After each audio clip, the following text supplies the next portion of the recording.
We human beings see the world and everyone around us from our own limited perspectives. As hard as we try to expand our vision, we are always bound by our limited perspectives on things.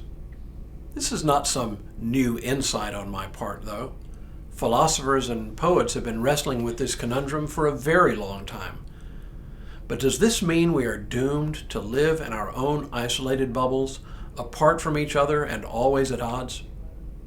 Hello, I'm Stuart Baskin, pastor of First Presbyterian Church of Tyler, Texas, and this is your daily devotional for Saturday, May 13th, 2023. We are indeed limited creatures.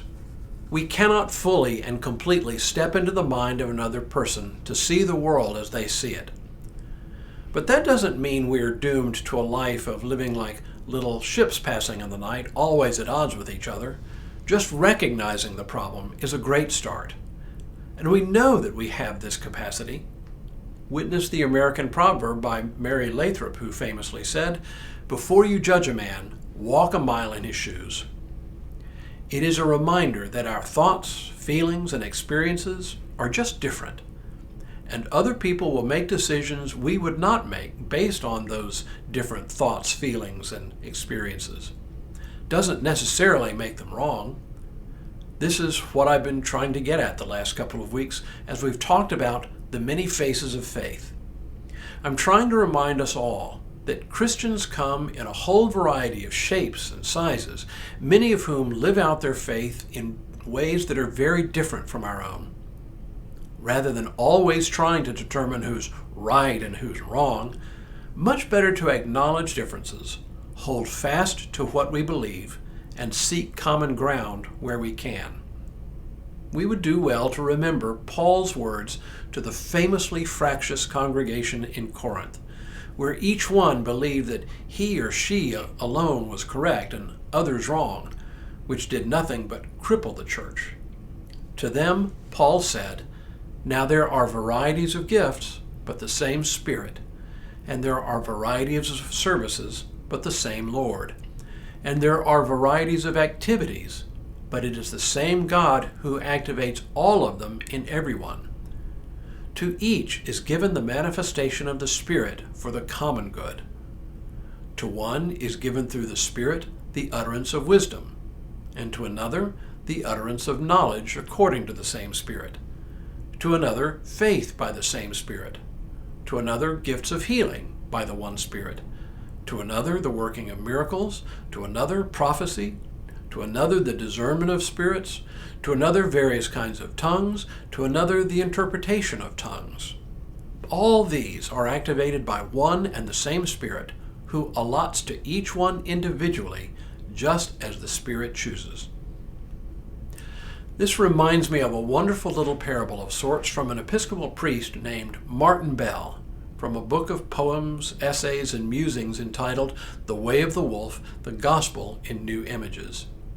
In this wonderful little book, he has a terrific short chapter called Ragtag Army, which takes a rather bemused look at what God must think about us in the church. I won't read the whole thing, but in part he says, "I think God must be very old and very tired. Maybe he used to look splendid and fine in his general's uniform, but no more. He's been on the march a long time, you know. And look at his ragtag little army. All he has for soldiers are you and me. Dumb little army. Listen, the drum beat isn't even regular. Everyone is out of step. And there, you see? God keeps stopping along the way to pick up one of his tinier soldiers who decided to wander off and play with a frog or run in a field or whose foot got tangled in the underbrush. He'll never get anywhere that way. And yet the march goes on. If God were more sensible, he'd take his little army and shape them up. Why, who ever heard of a soldier stopping to romp in a field? It's ridiculous. But even more absurd is the general who will stop the march of eternity to go back and bring him back. But that's God for you. His is no endless, empty marching. He's going somewhere. His steps are deliberate and purposive. He may be old and he may be tired, but he knows where he's going, and he means to take every last one of his tiny soldiers with him. Only there aren't going to be any forced marches, and after all, there are frogs and flowers, and thorns and underbrush along the way. And even though our foreheads have been signed with the sign of the cross, we are only human. And most of us are afraid and lonely and would like to hold hands or cry or run away. And we don't know where we are going, and we can't seem to trust God, especially when it's dark out and we can't see him. And he won't go on without us. And that's why it's taking so long. Isn't that a great image of the church? Fragmented, disorganized, marching in different directions to the beat of different cadences. But it is one church nonetheless.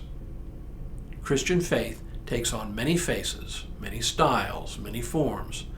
But one thing unites us even in our differences: trust in Jesus Christ as our one Lord.